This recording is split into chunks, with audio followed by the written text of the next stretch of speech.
Buen día a todos. Gracias. ¿Ok? Bien, perfecto. Bueno, hay unas cuantas deserciones, pero bueno, de todas formas vamos a tratar de ir planteando un poquito lo que teníamos previsto para hoy. Bueno, yo en primer lugar quiero agradecer a la gente del CRA y de la Sociedad Rural la invitación. Me pareció realmente muy interesante las exposiciones de hoy.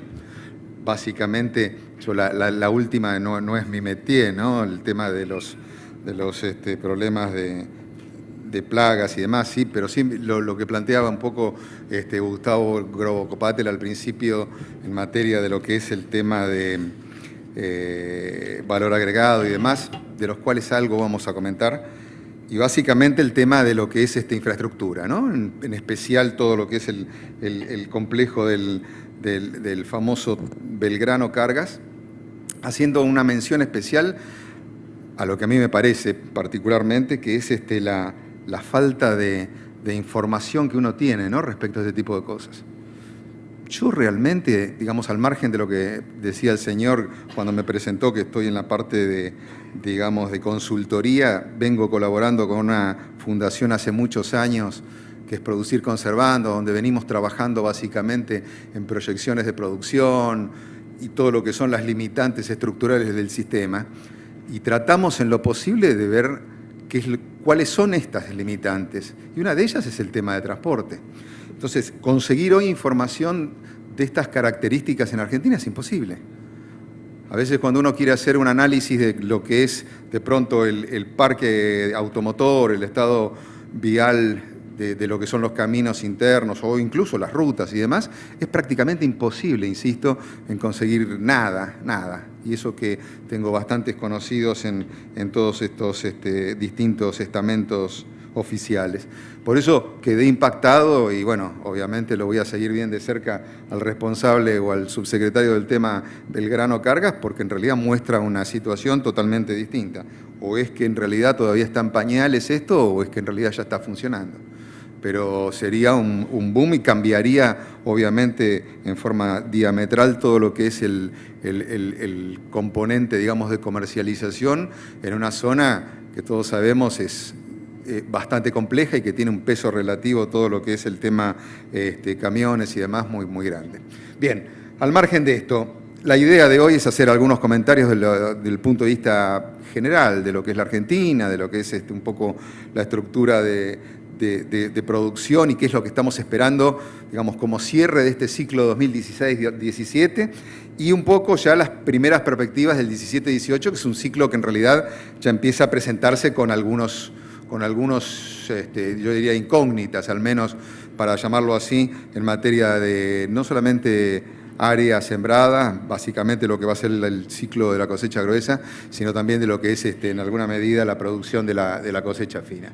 Por eso, bueno, arrancando un poco por el tema de la situación general, yo primero quería hacer una suerte de caracterización del sector granario, con algunas pautas principales de cómo hoy está funcionando el mismo y qué es lo que representa a la luz de la economía del sector inserto en lo que es la Argentina. Estamos hablando de un sector obviamente muy pujante que hoy en día, después de todos los vaivenes que se sufrió el mismo, sobre todo en el ciclo en los años 90 y el 2000, podríamos caracterizar que está en torno a los 150.000 productores de origen agrícolas y agrícolas mixtos, abarcando de 37 millones de hectáreas, que no es menor, casi 33 cuando uno lo piensa en términos de lo que es el doble cultivo, o sea, efectivamente ocupadas, y una producción, a juzgar por el último ciclo, donde en realidad hay algunas diferencias sustantivas con lo que se opina del punto de vista oficial, pero que estaría rondando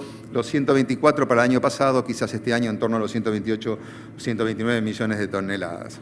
Pero estamos hablando de, además, un sector que maneja, digamos, una serie de servicios conexos que en realidad son muy relevantes.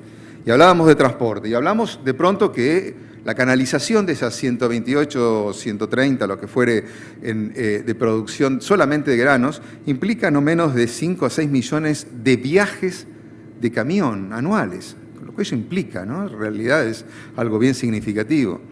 Hablamos de casi 75 millones de toneladas de capacidad instalada, fijas, a nivel de básicamente lo que es región pampeana, el NEA y el NOA, con el agravante que ante la carencia de tener una capacidad realmente que permita canalizar estos volúmenes tan crecientes, se incorporan casi 50 millones más de toneladas anualmente en silos bolsa.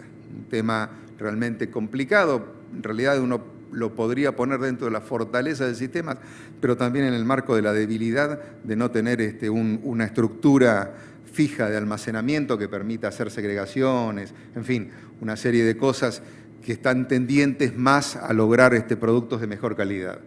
Hablamos de 50 plantas de procesamiento de oleaginosas, hoy las más eficientes a nivel internacional, cerca de 100 molinos, donde yo creo que hay una capacidad ociosa también en la de oleaginosos enorme, pero que marca, digamos, un concepto bien claro de lo que es la agroindustria en Argentina, y 2 polos portuarios, en realidad, si uno lo piensa en términos de lo que es el Rosafé, que hoy en día es más conocido en la jerga como el Upriver, que va desde el norte de la provincia de Buenos Aires hasta prácticamente el centro, un poquito más de lo que es Santa Fe, con el otro gran polo, que es justamente el de Puertos de Mar, digamos, en la zona de Necochea y Bahía Blanca.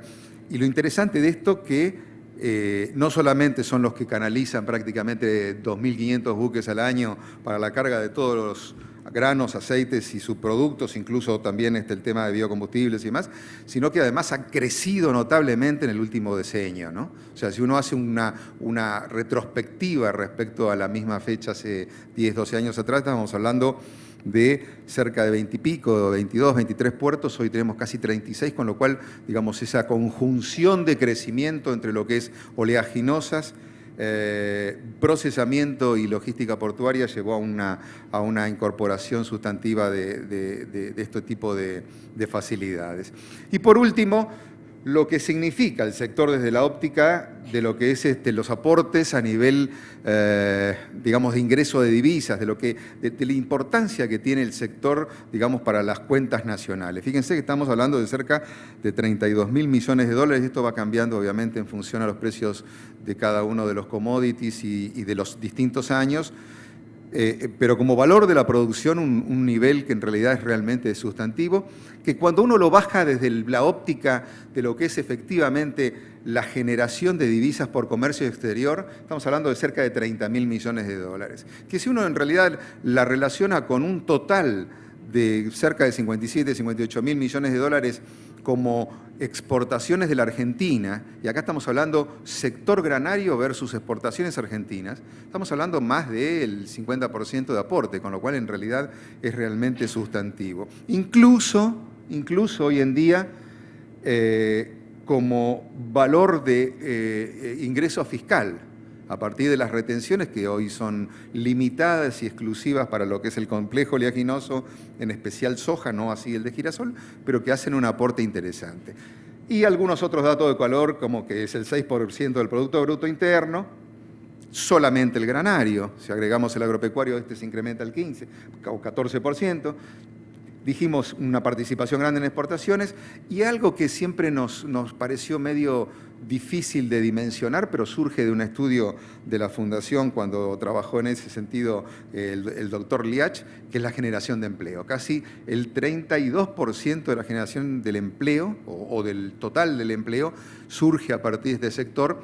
Obviamente no estamos hablando de los que están directamente relacionados a él, pero sí todo lo que es en materia de servicios y de insumos para este sector, que en realidad es realmente muy importante. Si uno lo mide respecto al tema de lo que son la Argentina y su inserción, una inserción que en realidad hoy en día es bastante pobre, ¿no?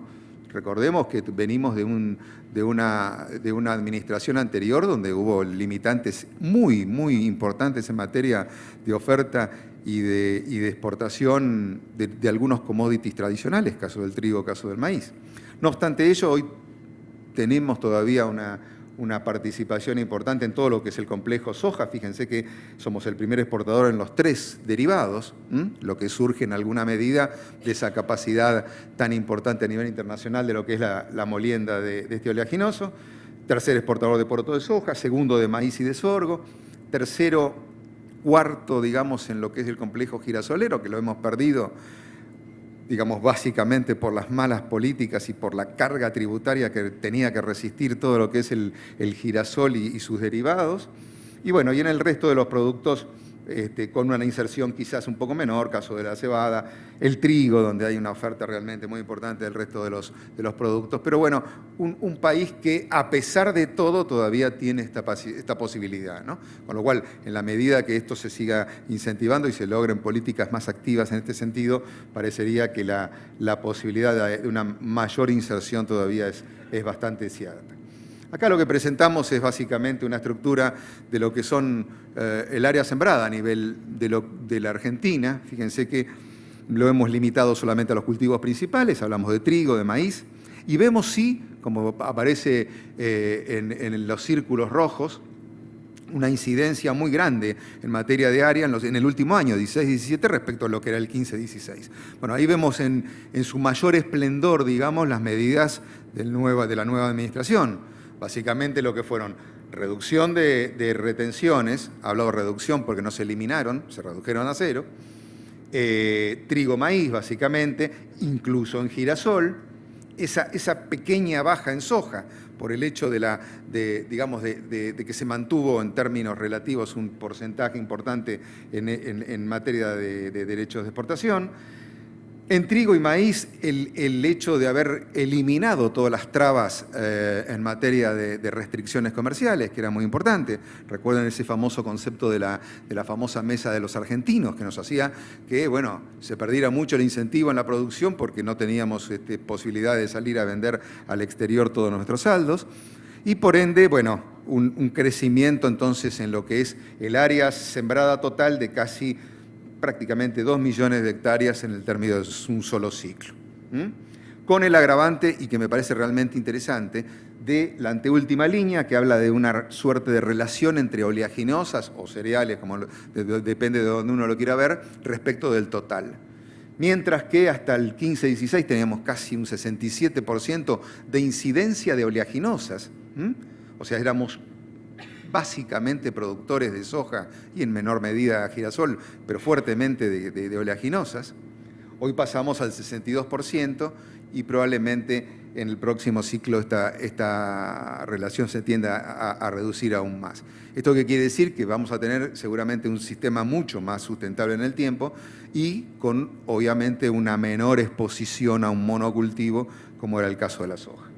Acá en esta segunda parte del cuadro ya empezamos a tirar un poco las primeras cifras, algunas ya casi corroboradas, como el caso de la cosecha fina, el caso del trigo, un trigo que todavía tenía posibilidades de ser mucho más atractivo en materia de siembra. Problemas climáticos que ahora vamos a detallar lo han limitado. Un maíz que sigue creciendo en el tiempo, ambos, insisto, todavía motivados por las políticas anteriores, y un girasol que se sigue afianzando también, no solamente por precios internacionales que son relativamente buenos, acá los hermanos chaqueños están más que contentos con precios más atractivos y están sembrando bastante bien, sino que además la posibilidad de ir colocando sus derivados, el aceite está relativamente firme en algunos mercados a nivel internacional, con lo cual eso incentiva que haya bastante más girasol. El único gran punto acá en discusión es qué pasa con la soja. Muchos hablan de una caída sustantiva en materia de soja. Yo no estoy tan convencido, y menos cuando uno hace un análisis a partir de los últimos precios. Esto es un tema muy variable. Estamos ante un mercado que tiene un grado de volatilidad en las cotizaciones muy, muy grande. Y hoy en día vemos que de pronto lo que parecía que era muy atractivo vía lo que eran básicamente los granos forrajeros, empieza a diluirse un poco y empieza a tomar un poco más de fuerza el tema de la soja. Con lo cual, hoy cautamente me parece que vale la pena no hacer demasiadas elucubraciones a la baja en el caso de la soja. De todas formas, vemos una pequeña, pero un año más de expansión de área e, insisto, una relación de oleaginosas que tiende, digamos, a equilibrarse un poco más.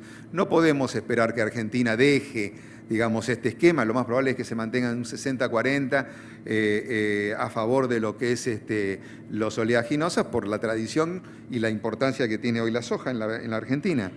Pero bueno, de todas formas, insisto, es mucho más sustentable. Se está viendo que empieza, digamos, a activarse más todo el componente, digamos, de rotaciones, incorporación de nutrientes y demás, lo cual hace muy bien para el futuro de la producción.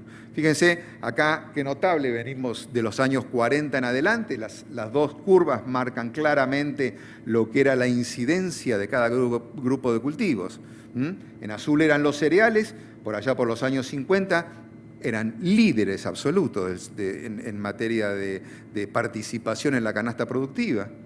Teníamos básicamente lo que era el trigo, el maíz, el sorgo, por allá por los 60, 70, y una participación de oleaginosos en los 50 que era prácticamente marginal. Recuerden que, o lo habrán leído, que era solamente lo que es el tema del lino, tímidamente en los 50 aparece el girasol, por allá por los 70 empieza a aparecer también algo de soja, pero bueno, cambia todo este esquema por allá por los 90, cuando se consolida, caso 96-97 en particular, las primeras aprobaciones de la soja transgénica, y es como que se dispara notablemente el crecimiento de esta oleaginosa en función a este tipo de políticas, ¿no? Y hoy, digamos, totalmente invertido, insisto, con una posibilidad de tender a equilibrar un poco más esta relación que se había distorsionado bastante en el tiempo.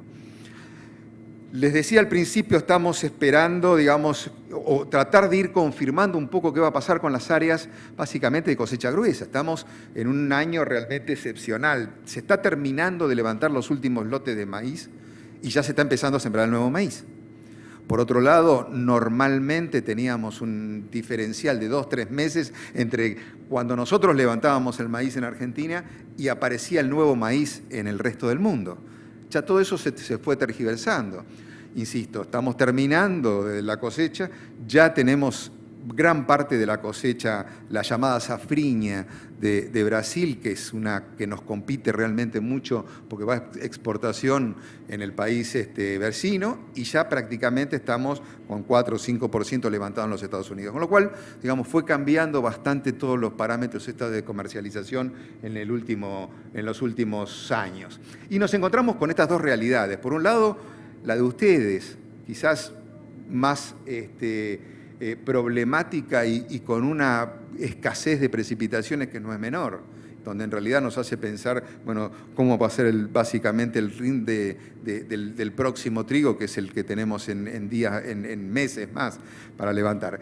Y otra zona que en realidad es muy compleja. Yo vengo justamente de dar un par de charlas allá en la zona del sudeste de bonaerense, donde en realidad la situación es muy, muy compleja. Se ven campos realmente muy anegados y un nivel de cobertura, digamos, de excesos hídricos que podría estar en el orden. Hay distintas versiones, pero bueno, lo que plantean desde el propio Ministerio de Asuntos Agrarios de la provincia, de cerca de 5 millones de hectáreas. Con lo cual la situación, insisto, es muy complicada. Fíjense que pongo la situación según el Servicio Meteorológico de la semana pasada, donde prácticamente, si uno mira los extremos, claramente con sequía y claramente, digamos, inundados más que con excesos. Y una situación a la semana siguiente donde se empieza, digamos, si bien se mantiene la misma situación, se empieza a aclarar un poco en la región pampeana, pero es producto de que no hubo nuevas lluvias, no porque el tema, digamos, esté totalmente superado, ni mucho menos.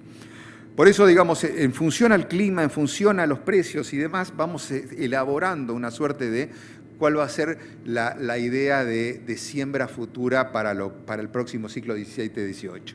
Y acá yo suelo manejar una suerte digamos, de fotografía a nivel de lo que puede ser algunas zonas emblemáticas productoras de Argentina, como el caso de la zona núcleo, Pergamino, la zona del oeste de Buenos Aires, el sudeste de Buenos Aires, de Necochea, y obviamente incorporé lo que es Tucumán por la invitación que me hacen acá, en el marco, digamos, de dos conceptos: lo que es el campo propio, lo que es el campo alquilado, en especial para lo que es región pampeana, y distintos precios que están en función a lo que hoy pensamos que se va a empezar a negociar la nueva cosecha, que surgen de los mercados a término para época de cosecha, y distintas hipótesis de rendimientos. Lo que primero surge, yo acá pongo cuáles son los líderes en este sentido, en verde lo que es el cultivo más atractivo, aparece nuevamente, y como les decía al principio, la soja como muy atractivo, incluso en las zonas de mayor productividad, peleándole muy de cerca al maíz, y obviamente este forrajero, en algunos casos también el girasol.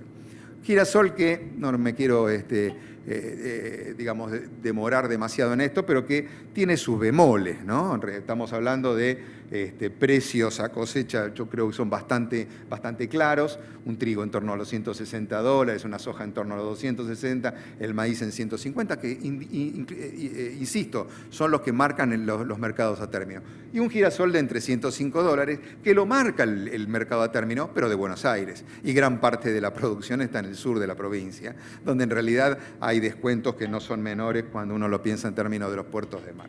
Pero bueno, de todas formas, digamos, insisto, una fotografía, cada uno tiene obviamente sus propios números, pero que marca de todas formas la preponderancia de estos dos cultivos y a su vez el impacto que es campo propio o campo alquilado en estos esquemas. Por eso creo que acá todavía queda un poquito más expuesto cuando uno lo grafica, para el caso del NOA en particular, lo que es soja en un campo propio, soja en un campo arrendado y lo que implicaría si va a puerto o si es consumos locales. Un poco enganchándome a lo que planteaba hoy Gustavo a la mañana, o sea, qué importante lo que es cuando uno piensa en términos de distancias a puerto, lo que es la transformación de dar el valor agregado en origen y no estar pensando en puertos donde en realidad se vuelven totalmente marginales o negativos los ingresos. Máxime en aquellos cultivos como el caso del maíz, donde son precios relativamente reducidos, de alto volumen, rendimientos altos y obviamente un impacto de flete que son totalmente que sacan de competitividad. Y esto me hace pensar en alguna medida a lo que es nuestra matriz de la gran salida de los granos en Argentina. Fíjense que, comparado con lo que es Brasil y Estados Unidos, tres realidades totalmente distintas. Estamos hablando de una Argentina que canalizaría en promedio de estos últimos años entre un 10-11% de lo que es su producción vía ferrocarril. Por eso cuando escuchaba lo del Belgrano Cargas me movilizó un montón pensar que esto puede llegar a tener una incidencia más grande, con obviamente fletes mucho más bajos, versus un camión que prácticamente, digamos, es líder con el 80 y pico % de los envíos totales. ¿Por qué? Y bueno, porque en realidad, cuando uno lo mide en términos de lo que es la concentración de la producción, hay que pensar que en el entorno de los 300, 400, hasta 500 kilómetros, donde empieza a ser más competitivo el ferrocarril, que tiene sus restricciones, tenemos gran parte de nuestra producción. Con lo cual, es una matriz que por más que obviamente haya un crecimiento en materia de ferrocarril, va a estar siempre orientada al tema de camión. Cosa que no se da, obviamente, en el caso de Brasil, donde es más equilibrado por distancias. Gran parte de lo que es la mercadería de exportación brasilera está, digamos, no tan concentrada en los principales puertos de salida, lo que es Paranaguá, lo que es Santos, en los estados del sur, sino más allá de lo que son los cerrados, las zonas del noroeste del país, que hace que, bueno, tenga una incidencia el ferrocarril realmente importante y que obviamente sus medias a puertos son mucho más altas. Y por el otro lado, lo que son los americanos, que tienen una producción totalmente distinta, que tienen un Mississippi que corta al medio el país y que obviamente el concepto de lo que es el transporte vía barcazas es totalmente liderado, ¿no?, por ellos. Además de lo que es la parte de ferrocarril, cuando básicamente las salidas es o por el Pacífico o por el caso de los Grandes Lagos. Pero si no, diría yo que el tema de barcazas es el más importante en ese sentido. Y uno piensa también, siguiendo el mismo concepto, y eso que yo no lo hablé para nada ni sabía que venía Gustavo a hablar hoy y hablar del valor agregado y demás, piensa en realidad lo que significa estos costos de flete, estas idas y vueltas de la mercadería, y lo importante de darle el valor en origen, ¿no? Que uno en realidad lo plantea cuando hace esas proyecciones de pronto hacia la próxima década. Muchas veces el estar generando acá ganado que baja la pampeana para después volver para su consumo o en su defecto no hacerlo directamente acá, parece realmente absurdo. Con lo cual, transformar en origen reduce esos costos y obviamente le da una mayor rentabilidad y hace que en realidad nos haga pensar que si bien vamos a seguir exportando, y esa es una cuestión que tiene que quedar bien claro, la Argentina es agroindustrial, pero la Argentina, por más que todos querramos que sea el supermercado del mundo, va a seguir exportando granos, porque es lo que la gente quiere comprar. O sea, no puedo insistirle no sé, a determinados nichos, que pueden ser nichos nada más, intentar vender una caja de galletitas de terciopelo cuando en realidad lo que quieren es comprar el trigo y darle el valor agregado a cada uno de su propio país. O sea, es absurdo pensar que el valor agregado va a cambiar la estructura de la Argentina. La Argentina va a seguir vendiendo materia prima, con lo cual es necesario cada vez ir incorporando productos con mayor valor agregado como complemento. Siempre recuerdo que cuando planteábamos nuestras estimaciones por allá lejos, cuando hablábamos de los 100 millones de toneladas, y se daba en algunos aspectos, esto lo planteábamos en el 2002 para el 2010, calculen, en el 2002 nos miraban todos con cara de que éramos totalmente locos. Sin embargo, en el 2010 llegamos a los 100 millones de toneladas, y bueno, no nos faltaba, y esto a nivel oficial, en el propio Ministerio de Agricultura, cuando me decían, sí, bueno, pero en realidad el valor agregado, porque ya venía desde siempre hablando de eso. No, hay que hacer kiwi, hay que hacer cherry, hay que hacer arándanos. Sí, me parece extraordinario, pero no podemos dejar de hacer lo que sabemos y lo que mejor hacemos, que son los commodities. Es absurdo pensar que vamos a hacer 50 millones de toneladas de otro tipo de cosas que no sean este tipo de cosas. Bien. Segunda parte de lo que vimos hasta ahora. Hasta ahora vimos el tema de áreas. ¿Qué pasa con la producción? Bueno, producción nos encontramos con un crecimiento importante, no cabe ninguna duda. Estamos hablando de 115 millones del año pasado, este año hablamos de 128. Insisto, son cifras privadas, difieren en alguna medida de las oficiales, básicamente en dos productos, que es el trigo y el maíz. En el maíz oficialmente se manejan cifras de hasta 50 millones de toneladas, que me parecen realmente un tanto exageradas, por no decir otra cosa, pero digamos que responden de todas formas a un crecimiento importante, que reitero, se dan básicamente en el trigo, con una cosecha realmente récord, nunca tuvimos 17 millones, en caso de maíz, a pesar de estas diferencias entre opiniones, sigue siendo muy, muy alta, una soja que se mantiene en niveles relativamente estables y que logramos una producción sin lugar a dudas récord, con 128 millones de toneladas. Y me hace pensar de pronto, una vez más, en el tema de lo que son la infraestructura.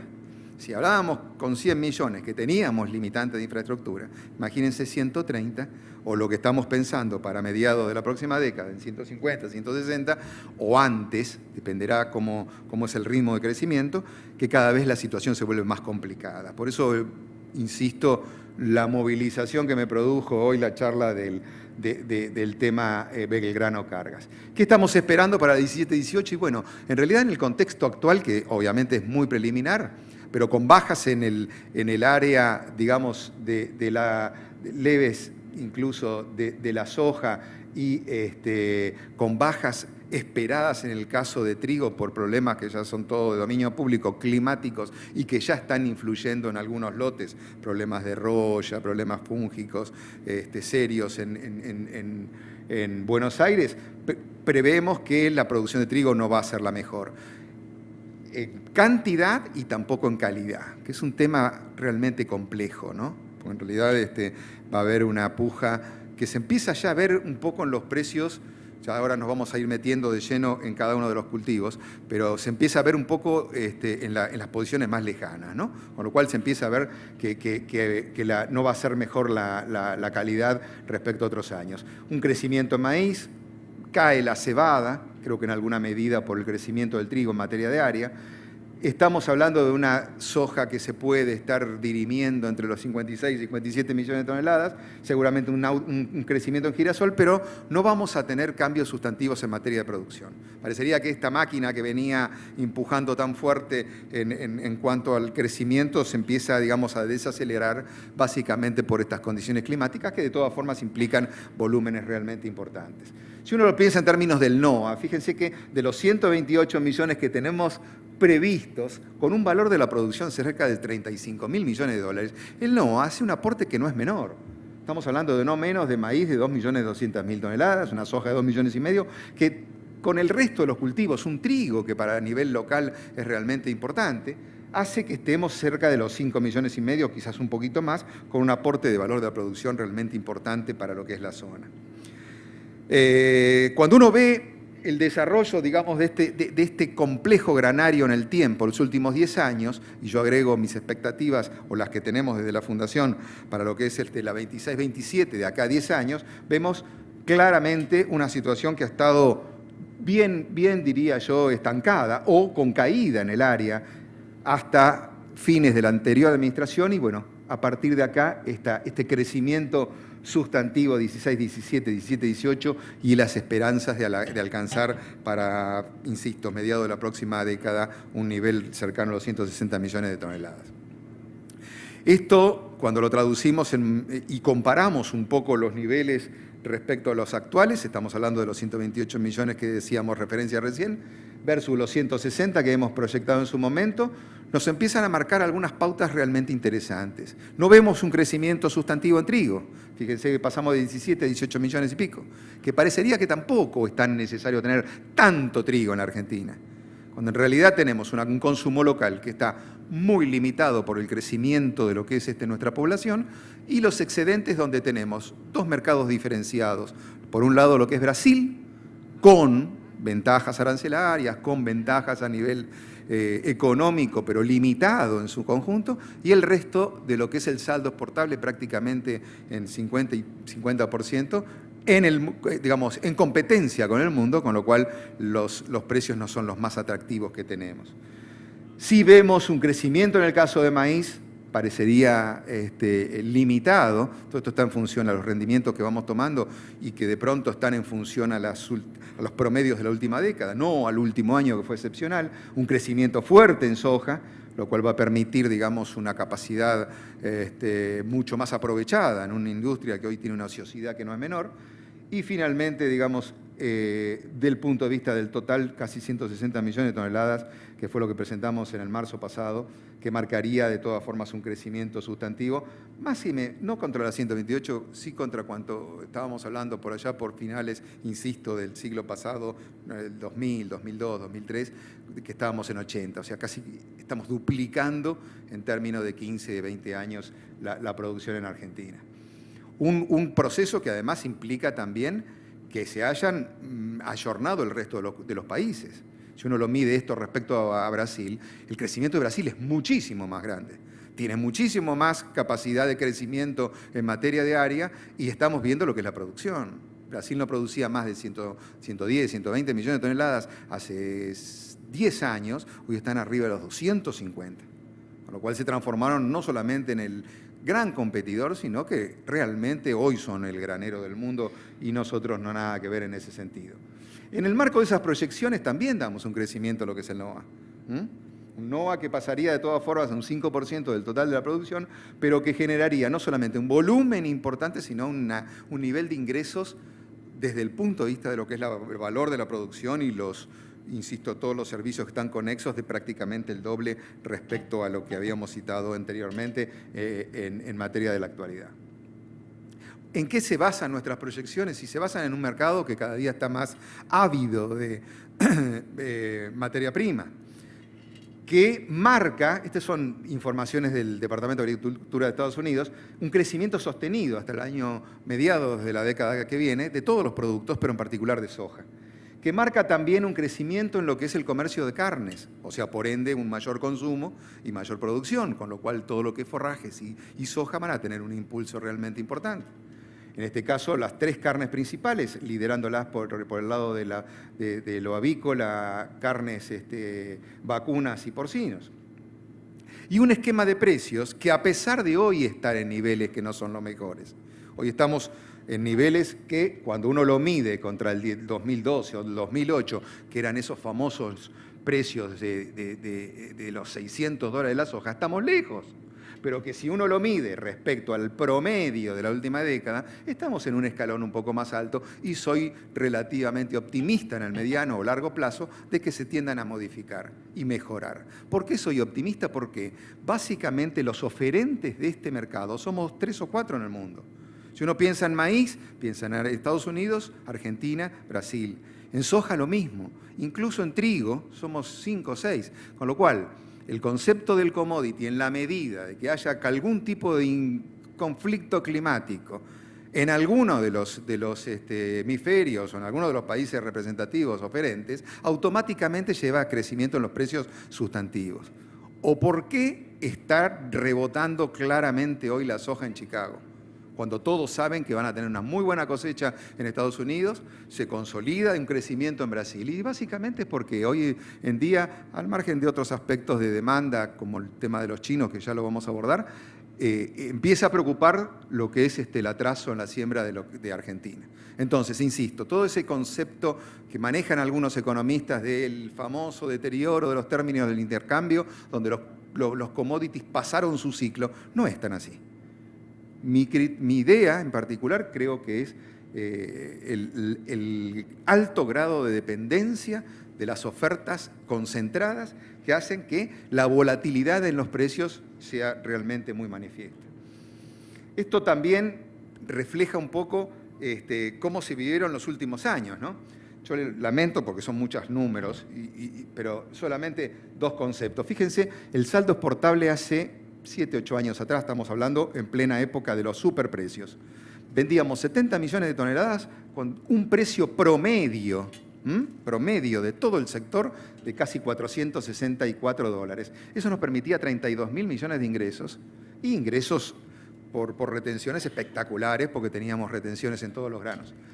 Hoy en día, estamos hablando 2, 4, 6, casi 10 años después, tenemos que vender cerca de 100, no hablemos del 26-27, del 17-18, tenemos que vender 100 millones de toneladas, 30 más que hace 7, 8 años, para alcanzar a gatas los 30.000 millones. ¿Y eso qué fue? Básicamente esto, que se nos cayeron los precios, que vivíamos, sin lugar a duda, en los años principios de esta década, 11, 12, en los niveles más altos, incluso a pesar de lo que fue el 7, 8, y recordarán el famoso tema de la 125 y compañía, precios que en realidad eran espectaculares.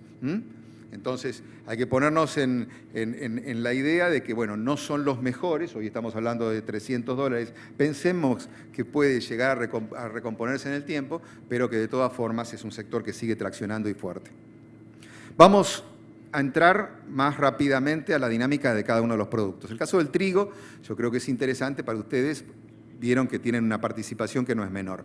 El trigo a nivel mundial, lo único rescatable de acá, un par de datos, es que está bajando un poco la producción en el mundo, lo cual, al bajar la producción y mantenerse en alguna medida los niveles de consumo, lo que logramos es que las existencias no sigan creciendo indefinidamente. Pero nuestra inserción en el mundo en realidad es bastante marginal.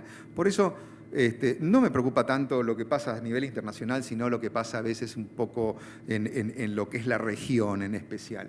Fíjense, hoy estamos en este ciclo, 16-17, insisto, no quiero llenarlos de números, solamente decirles que venimos de una muy buena producción, una muy buena exportación y vamos a salir con stocks relativamente bajos, ¿sí? ¿Qué va a pasar en el próximo? Y bueno, básicamente vamos a tener una producción menor, los mismos niveles de consumo y obviamente una exportación menor. Pero de todas formas, menor implica casi 10 millones de toneladas. ¿Dónde van esos 10 millones de toneladas? ¿De dónde se generan y hacia dónde van? De los 16.3, la zona aporta cerca de 450.000, que insisto, tienen un componente, un doble componente, ¿no? Por un lado es el trigo primicia, que en algunos momentos es bien recibido por algunos molinos, y por otro lado lo que es los consumos locales. En el resto, digamos, tenemos que hacer un esfuerzo grande para cosechar gran parte de ese trigo, tener relativamente buenos rindes para alcanzar ese nivel de producción. Ahora decimos 16 millones y pico de toneladas, son casi 10 de exportación. Y nos hacemos la pregunta, ¿dónde va ese trigo de 10 millones de toneladas? Bueno, básicamente nos encontramos un mundo ávido, pero sumamente atomizado, con ofertas, incluso con demandas de países que también, a pesar de los altos costos, hacen su propio trigo. Pero pensemos, el primer destino es Brasil.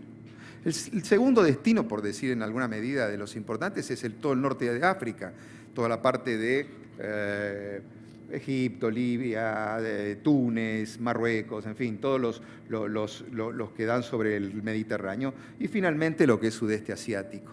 Pensémonos en estos términos. Brasil se lleva 4,5 millones, con lo cual hay que vender al resto del mundo no menos de 5 millones y medio, que no es menor.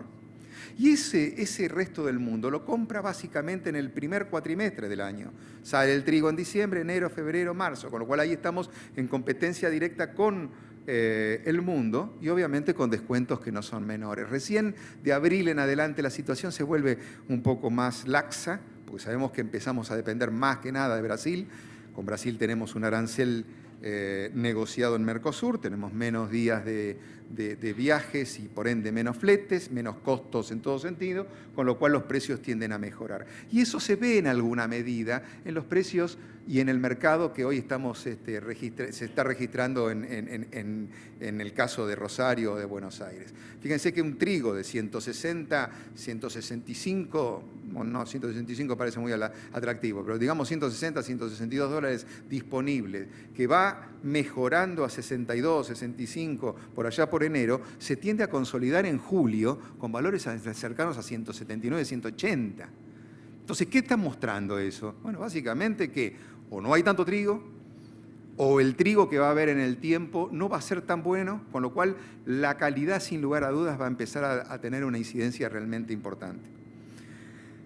Cuando uno hace un análisis de los competidores versus Argentina con destino a Brasil, sigue siendo un trigo baratísimo para los brasileros. Hoy, con 175 dólares, que equivale, hecho los gastos y todo, esos 163, que le da algún peso para ganarse a los exportadores, que a veces no es tan poco, pero hoy en día puede ser 2, 3 dólares, a nivel internacional marca que respecto a cualquier otro origen, o americano, duro, o blando, o francés, o del Mar Negro, que son los rusos, o los australianos canadienses, las diferencias son enormes. Por lo cual, insisto, parecería, digamos, casi de manual que el primer cuatrimestre de la comercialización triguera es depresiva en materia de precios. ¿Por qué? Porque salimos al mundo a pelear contra todos estos que ya no tenemos aranceles compensados, ni caso de Egipto, de Libia, de Marruecos, lo que fuera, y encima estamos en la otra parte del mundo. En la medida que se empieza a achicar la oferta y estamos exclusivamente a expensas de Brasil, la situación se empieza a comparar. Tampoco no es la panacea Brasil. Los brasileños cada día están más exigentes porque saben que es un mercado que no es menor, pero, digamos, algún peso adicional solemos recibir. Rápidamente al maíz. Maíz que pasa a nivel mundial. Maíz de nuevo, hay muchísimo maíz, mucho forrajero, a pesar de la caída en la producción cuando uno lo ve en términos relativos de un año al otro. De 1.070 baja a 1.030. Parecería poco, son 40 millones de toneladas, es una producción de Argentina. Pero a la luz, digamos, de lo que es la oferta total en el mundo, parecería que no hace tanto ruido. Los consumos a la inversa de lo que se da en trigo, aumentan un poquito, con lo cual la conjunción de una menor oferta de productiva y mayores consumos me permite que las existencias, que en definitiva es el gran interrogante de todos los años, ¿cuánto queda dando vuelta de cada producto? Van a quedar bastante menos que en los últimos 2 años. Si uno piensa en términos de 200 millones de toneladas, que parece una enormidad, es el equivalente a 70 días, que son 2 meses y pico de consumo mundial, pero el 19% versus el 22%, que parece imperceptible la diferencia, pero si uno lo toma entre puntos, en los últimos años bajó casi 25 millones de toneladas. ¿Cómo está puesta o cómo está inserto Argentina en todo esto? Relativamente bien. Relativamente bien. Nosotros éramos el segundo exportador mundial durante décadas. Es Es más, le vendíamos, muchos recordarán, a los propios brasileros. El brasilero que quería transformar parte de ese maíz en pollo, básicamente en el noreste del país, le era mucho más caro mandar su maíz desde el sur hasta el norte que importarlo. Con lo cual teníamos un flujo de maíz a Brasil realmente importante. ¿Cómo han crecido a partir de una política mucho más de incentivo a la producción los brasileros, que hoy son los segundos exportadores mundiales? Obviamente nosotros no existimos más en ese mercado, sino que ellos, con esa famosa safriña que suele salir en agosto y que cada vez nos achica más el margen de operaciones, porque el nuestro sale en abril, insisto, lo que decíamos al principio, abril, mayo, junio, julio, en este caso hasta agosto, ellos salen en agosto, en septiembre salen los americanos. Y después, bueno, Argentina y otro de los grandes países o grupo de los dos países que conformaban la ex Unión Soviética, Rusia y Ucrania, que llama la atención. Nosotros tuvimos originariamente convenios con estos países durante décadas y hoy en día son los terceros, en este caso los cuartos, pero estamos ahí peleando en alguna medida si somos los terceros o cuartos. ¿Qué pasa del punto? Bueno, vamos a pasar un poco rápido lo de maíz, simplemente citar dos cosas. Ellos no tienen tanta área, pero sus rendimientos, por eso lo pongo en amarillo, siguen siendo espectaculares. Estábamos todos, digamos, ilusionados, por no poner otra palabra más grosera, pero ilusionados que le fuera mal este año. No le fue mal. Y la situación climática en los Estados Unidos no era la mejor en este ciclo. No obstante, ellos lo que lograron es que, en definitiva, sus niveles de rindes sean bastante parejos, o sea, han evitado en alguna medida, digamos, esa variabilidad que a veces nosotros encontramos. Está bien, nosotros tenemos otro tipo de estructura de producción totalmente diferente, pero fíjense, estamos hablando de un año que no es el mejor respecto a un año realmente muy bueno y perdieron 300 kilos. Con lo cual, desde la óptica de lo que es la producción y lo que son los stocks, prácticamente no cambió nada, es más, sigue siendo una situación de bastante oferta. Esto es lo que le quería decir antes. La línea azul muestra las condiciones del cultivo de todo el desarrollo desde junio hasta la hora, versus las condiciones promedio de los últimos 16 años y versus lo que pasó el año pasado, que fue el año récord. Fíjense la diferencia que hay entre una cosa y otra. Esto lo tomaba el mercado y decía, el maíz va a volar. No voló nada, se cayó como un piano. ¿Por qué? Porque están saliendo los primeros lotes y están apareciendo rendimientos realmente muy buenos, insisto, por ese componente que tiene digamos, de bajo nivel de variabilidad en los rendimientos. Rápidamente lo que pasa en Argentina. En Argentina tenemos una buena cosecha, vamos a exportar mucho. El año que viene vamos a tener seguramente una cosecha parecida o similar, con dos componentes. Vamos a seguir exportando mucho y por otro lado vamos a seguir consumiendo mucho. Cada vez se ve que el consumo en la Argentina va tomando más auge.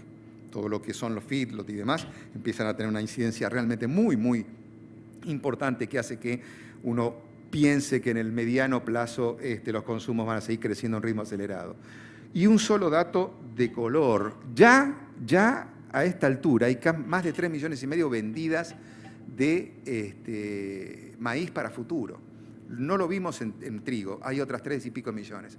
Y ya nos da una pauta de cuál es la idea generalizada del productor. Lo primero que vende es trigo, segundo vende el maíz y se sienta en la soja. No soy muy creativo con esto, porque ustedes lo conocen mejor que nadie, pero por lo menos lo trato de mostrar con números para ver claramente cuál es la filosofía y la psicología del productor en este sentido. Ya lo vamos a ir viendo. Bueno, aparece el maíz tardío, vamos a ir pasando algunas cosas para llegar al tema de soja que me parece relevante. Una soja que prácticamente repite niveles de producción del año pasado. Todos pensábamos que iba a ser mucho más bajo. Arrancó con un Estados Unidos que no pensaba llegar ni a 114 y hoy está en 121 millones de toneladas, con lo cual se nos cayó toda la estantería. Brasil es un poquito menos, Argentina un poquito menos, pero de todas formas estamos en niveles relativamente altos. La industrialización es más alta, sin lugar a dudas, pero las existencias no cambian demasiado, porque venimos con niveles importantes de producción. ¿Cuál es la clave de todo esto? Famosa China. También lo han escuchado hasta el hartazgo del tema China, pero gracias a los chinos es que seguimos en este mercado tan particular. ¿Y por qué los chinos? Porque pasaron básicamente de consumir un esquema alimenticio particular, todos sabemos que vivían con el arroz, para vivir con esta otra realidad. Y esto es básicamente por los conceptos o los procesos de migración que han ido teniendo a lo largo de los últimos años. ¿Qué muestra esto? Que hace exactamente 10 años compraban 40 millones de toneladas, hoy compran 95, y las previsiones para dentro de 10 años más están hablando de 125. Quiere decir que entre el 2007 y 2027, en 20 años, prácticamente triplicaron las compras. Obviamente con el crecimiento que van a tener en el 2017, son casi 1.400 millones, para el 27 estiman, con una tasa muy baja de crecimiento, ser 1.500. Ahora, hagamos este cálculo, a ver qué opinan, si en realidad esto es sostenible en el tiempo. Nosotros decimos lo siguiente: hay cerca de 1.400 millones de chinos, más o menos 100, decimos siempre, porque ¿quién va a contar los chinos, no? En realidad es difícil, es una cosa china contar. Bueno, pero todos dan un rango entre 1.300, 1.400. Bueno, la tasa de migración, que insisto, ha bajado, porque estaba en torno al 3%, bajó al 2,1%, o sea, parece imperceptible, 1% son 14 millones de chinos. Así que 2,1% implica 30 millones de chinos que se van del sector rural al urbano y empiezan a consumir otro tipo de cosas, como vieron antes. Encuentran las grasas, los fritos, los pollos, en fin, una serie de cosas que no quieren volver al arroz. Entonces, en ese contexto parecería muy lógico que se mantuviera un buen nivel de consumo. Uno piensa que en realidad ya no crece China lo que crecía. Fíjense que crecía a las tasas chinas del 15% y hoy está creciendo al 7%, menos de la mitad. Sin embargo, cuando uno analiza el consumo, o mejor dicho, el componente producción más importación, es cada vez más alto. Porque si hay algo que van a dejar de comprar es alimento, con lo cual está asegurado, o creemos que va a seguir a un ritmo realmente acelerado, como se dio en este año. Este año se arrancó con una hipótesis de 92, 93, ya estamos cerca de 95, y algunos dicen que puede llegar a superar los 100, con lo cual esos 125 de dentro de 10 años pueden ser mucho más. Otra vez, estos Estados Unidos, olvídense todos los números, pero solamente esto, crecieron un poquito de área, pero sus rendimientos prácticamente son los mismos. Si uno toma una media entre 3.200, 3.500 y 3.400, le va a dar lo mismo, 3.400 kilos, un grosero promedio. Con lo cual siguen teniendo una producción realmente espectacular. Y lo tienen en 36 millones de hectáreas. Nosotros para tener en 19, que es menos de la mitad, o cerca de la mitad, 3.000 kilos nos cuesta bastante. Con lo cual también no sirve para nada los índices, las condiciones que veníamos siguiendo, realmente no tuvo mayores efectos nada de lo que veníamos diciendo hasta ahora. Miren cómo ha crecido Estados Unidos. No son tampoco tan bonchas los americanos que antes hacían trigo, hacían maíz y dejaban que creciera la soja en Argentina o en Brasil. No, fue tan así. Tenían 20 millones en el 64, se triplican a 60 en el 80 y en los 80 se van nuevamente, se duplican a 120 en la actualidad. Y hoy están dejando de lado gran parte de las áreas para trigo y hacen solamente maíz y soja, maíz y soja. ¿Por qué? Porque maíz tienen un componente de consumos locales enorme, con lo que significa usos para bioetanol y demás, y además consumos locales que hacen que, a pesar de ser los grandes exportadores mundiales, su actividad como exportación sea marginal. A ellos les interesa más un mercado interno. Producen 400 millones de toneladas de maíz y exportan 40, 10%. Bueno, este es el tema de lo mismo que venimos viendo desde la óptica local. Tenemos una cosecha buena, exportaciones que no sé si van a ser tan buenas, y un ritmo de compras, que es lo más preocupante, que es muy lento. Fíjense que a esta fecha, al 13 del 9, es el último dato disponible, solamente se vendió el 60% de la producción. Y cuando uno lo relaciona efectivamente con precio, es prácticamente el 50% de la producción. Y estamos a 6, 7 meses de la cosecha, del inicio. Con lo cual, vemos que el productor sigue sentado en su soja. Un comentario solamente. Muchos hablan que en realidad no vamos a lograr la exportación de soja de 8 millones y medio, 9 millones, ni que vamos a lograr una molienda de 46. Piensan que esto puede ser 6, 7 a lo sumo, y esto puede ser 41, 42. Si yo sumaría 1,5 millones de acá y le saco estos 3,5 de acá, y no los, digamos, no los transformo en otra cosa, se me van directamente acá. ¿Y esto qué implica? Que vamos a tener una cantidad de soja que va a pasar de un año para el otro, infernal. Hoy hablamos de 7 millones, la bolsa de Rosario dice que puede ser 15 millones. ¿Por qué? Porque ven que el productor no vende soja. Imagínense una producción de 57 de nuevo el año que viene, o 56 o lo que fuera, con 15 millones, de una oferta enorme que va a hacer que, bueno, los precios empiecen a tener algunas pequeñas fluctuaciones. Vamos a pasar a algunos que no cambian demasiado. Este me parece relevante, ¿por qué? Porque sigue mostrando lo que es la retención de soja en la Argentina. Si yo tomo lo que se molió, olvídense de todos estos cuadros, vamos a esta parte. Yo digo, se compraron 35 millones y hay 28 a precio, ¿sí? Esos dos datos, 35 con 28. Y se molió y se exportó 28. Entonces hago esta relación. Si yo tengo 35 y yo liquidé 28 entre lo exportado y lo molido, me quedan 7 millones. Quiere decir que no hay problema de físico. Ya está en las industrias, está en los hilos, lo tiene el productor, el físico está. Pero cuando uno relaciona lo que efectivamente se compró a precio con lo que se molió, se exportó, la relación es negativa. Quiere decir que hoy el operador, si quiere exportar o quiere moler y exportar el aceite de su producto, lo que fuere, no sabe qué precio ponerle, porque no sabe qué precio le van a poner. Esto es claramente lo que está pasando hoy en día, que ha impactado fuertemente, no solamente en el ritmo de la industrialización y la exportación, sino en los márgenes del exportador. ¿Por qué? Porque no pudo operar, no sabe en qué medida, hasta cuánto pagar. Bueno, vamos a pasar algunas más. Bueno, solamente esta, muy rápido. Cuando uno hace un análisis de rentabilidad, olvídense todo el resto, hoy está ganando una industria $13. Entre 13, si hiciera aceite y si hiciera biocombustible, ganaría 15 o 20 el año que viene. Eso dice, pucha, es interesante $20. Sí, pero sáquenle después todos los costos fijos de refinado, etcétera, etcétera. Le queda entre 1 y $3 hoy. Si hoy, que es el momento indicado, el primer semestre donde está toda la producción, donde suelen hacer 25, $30 de margen neto, no de margen bruto, no logran tener esa rentabilidad, ¿qué puede pasar dentro de 4 o 5 meses más? El exportador que vende, calculen, y además es por ahí interesante para ustedes mismos hacer el cálculo. En septiembre vale $378 la soja. ¿Qué hago a los 378? Le saco el 30% porque son las retenciones. Son $113. Le saco los costos para llevarlo al puerto y ponerlo en condiciones de exportación. ¿Cuántos son? $15. ¿Cuánto me queda? $2.50. ¿Cuánto vale? $2.52. Ya está, no hay que hacer demasiados números. Hoy es negativo. Esto no quiere decir que el exportador pierda plata, ¿ok? Da negativo. El exportador puede estar integrado, puede tener, no sé, acopio, puede tener sus puertos, puede tener ingresos de distinta índole.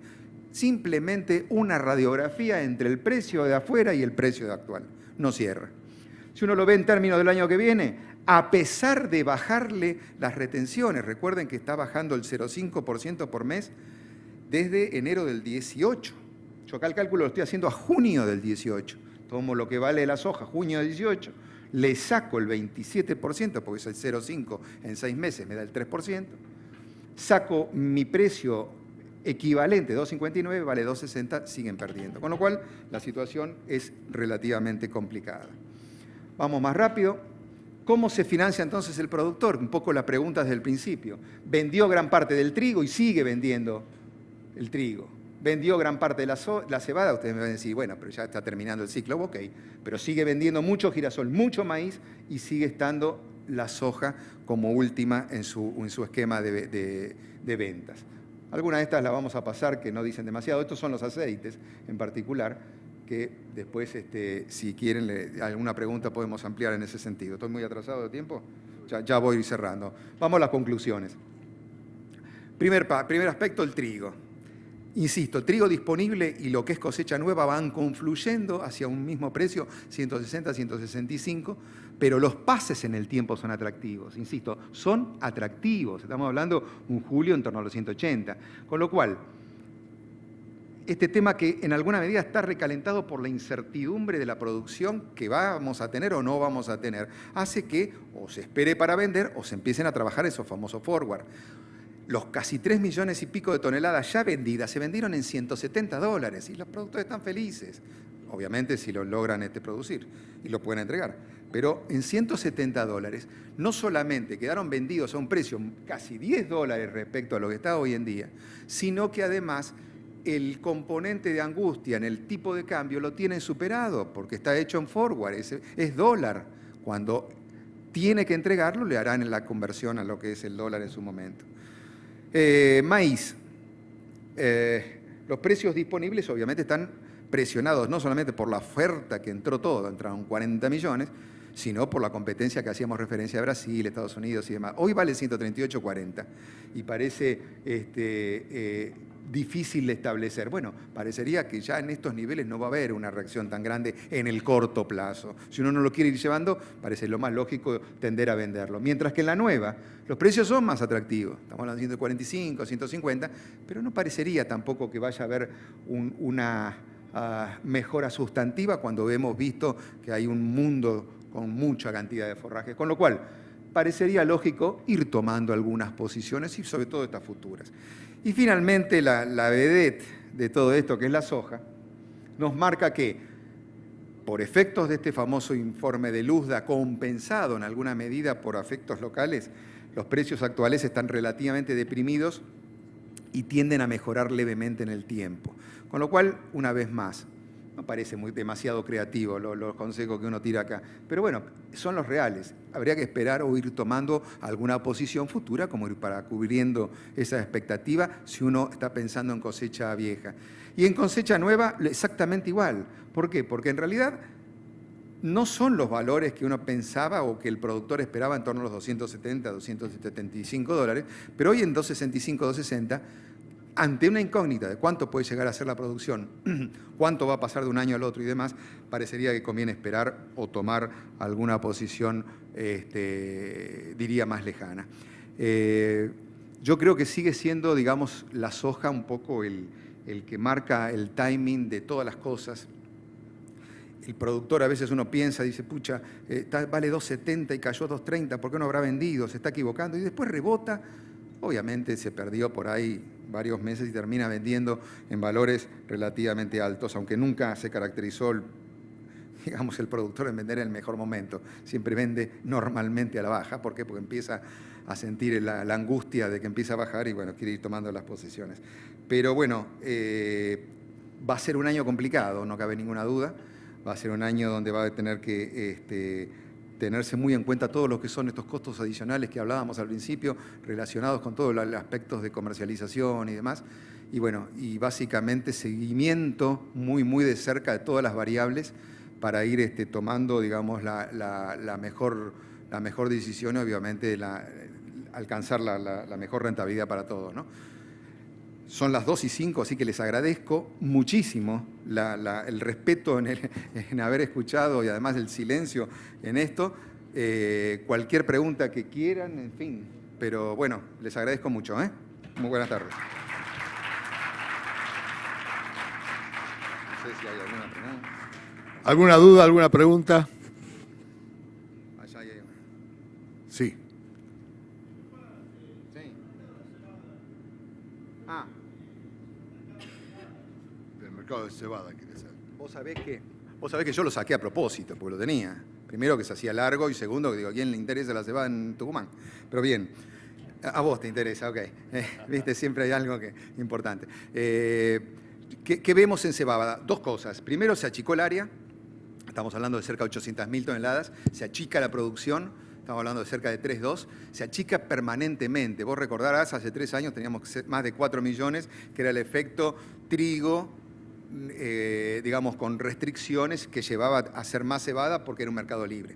Se achicó casi 1 millón de toneladas. Eso lleva a que en realidad en el marco de 3,2 tenés un consumo más o menos de 1.200.000, 1.400.000 toneladas. y el resto va a exportación. La exportación de la cebada en Argentina, por más que toda sea de cebada cervecera, es para destino forrajero. Parece mentira, pero el que lo compra es Arabia Saudita para darle de comer a los camellos. Yo nunca lo entendí eso, pero se lo dan a comer a los camellos, ¿no? Con lo cual es para eso.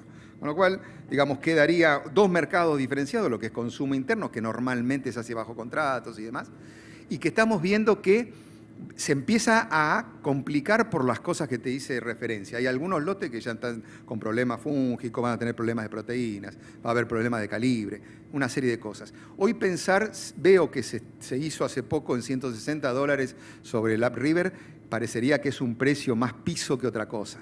Yo creo que es un mercado, insisto, chico, complicado, porque no tiene un nivel de transparencia tan grande, pero que va a tender a mejorar un poco más los precios.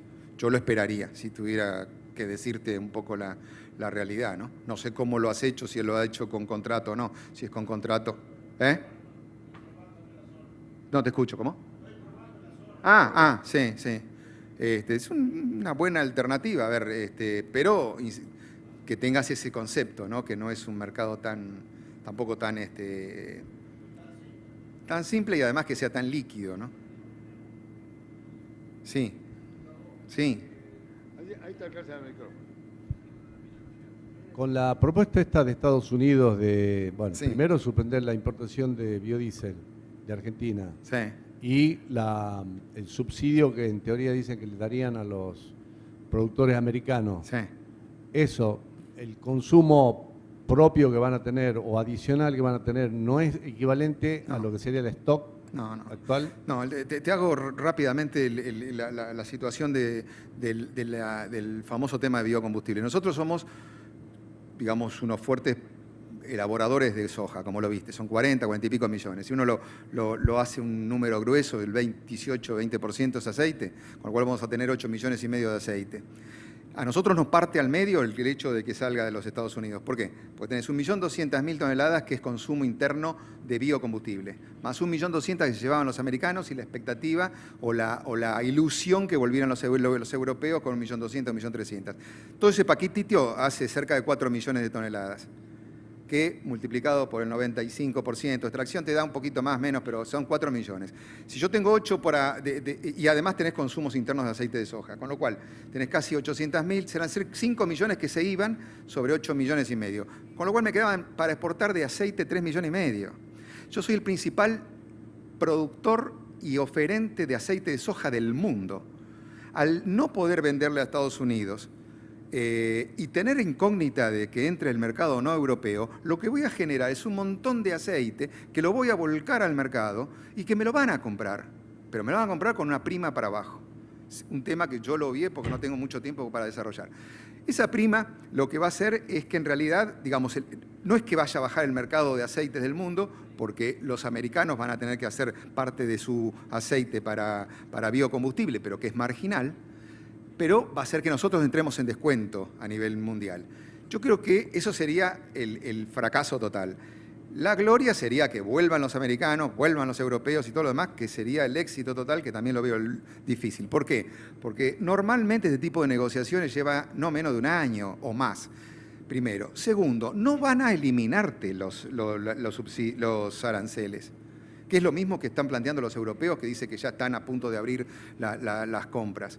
No van a eliminarlos, van a bajarlos, con lo cual tampoco nadie te asegura que vayas a tener una participación tan activa como tenías antes. Y respecto al tema de los Estados Unidos, insisto, yo creo que en realidad ellos lo que exportan a lo sumo como aceite, que puedan derivarlo después para consumo interno, es totalmente marginal. Lo que hacen los Estados Unidos y los brasileros, y que están en esa lucha infernal, es por vender materia prima. Con lo cual, a lo sumo, no venderán 1 millón de toneladas de aceite, venderán 500.000, 200.000, 300.000, pero no le va a cambiar, digamos, la aguja al mercado.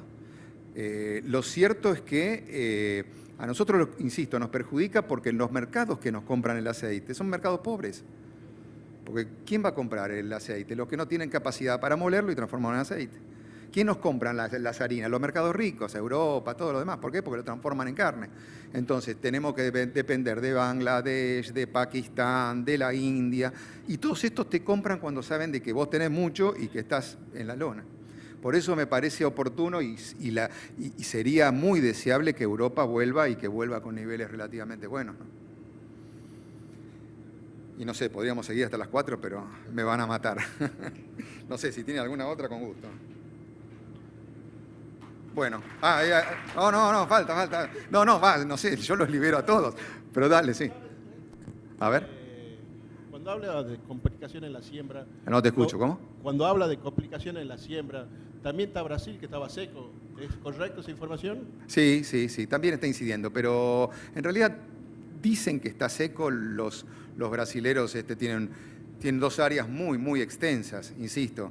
Ellos tienen una área tradicional que es Paranaguá, Santa Catarina y Río Grande do Sul, que aparentemente no presenta mayores problemas, y lo que teóricamente estarían más complicados es el noroeste, o sea, toda la parte de los cerrados para arriba, Mato Grosso do Norte.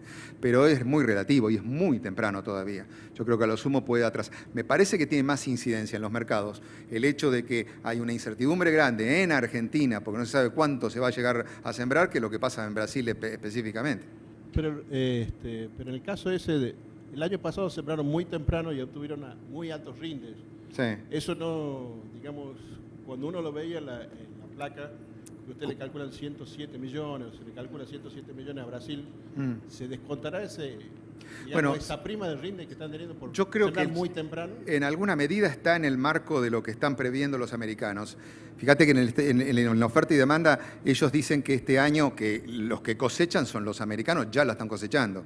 Pero si comparás lo que dio el Brasil de 114 el año pasado, lo mandan a 107 este año. Creo que están descontando ya eso. No es, digamos, que están esperando otra superproducción. Así que hay un montón de cosas que están metidas en el mercado. Incluso el tema, ya empieza a meterse también el tema de la Argentina y demás. Fíjate hasta qué punto es esto, que en realidad cuando uno veía el ritmo de ventas, decía 4.000 pesos la soja es casi un límite psicológico. Romper los 4.000 implicaba de que iba a haber más ventas. Por abajo desaparecía la oferta. Se llegó a 4.100, 4.200 y eran nuevos parámetros, 4.400. Aparece el tema del informe de Estados Unidos bajista, pero aparece el tema de los problemas internos para la siembra y empieza a subir. Y la gente no te vendió 4.100, 4.200. Ahora estaba viendo que llegan, viste, los reportes de los brokers y todo, ya se está haciendo 4.400. Entonces empieza otro nuevo umbral. El tema es que, viste, no tiré tanto de la soga porque se va a romper. Cuando llega a 4.500 va a decir, yo no pago más. ¿Por qué? Porque no tengo rentabilidad, no tengo y se cae. Esto es una fuerza que de todas formas es un cambio sustantivo, ¿no?, en el tema Argentina. Yo, que recuerden, nunca se vio que un sector más atomizado, que son de productores, tenga a veces tanta fuerza en conjunto respecto a uno que está tan concentrado como la demanda, ¿no? Pero un poco el concepto. Bueno, gracias. Muchas gracias. Muy amable. Muchas gracias.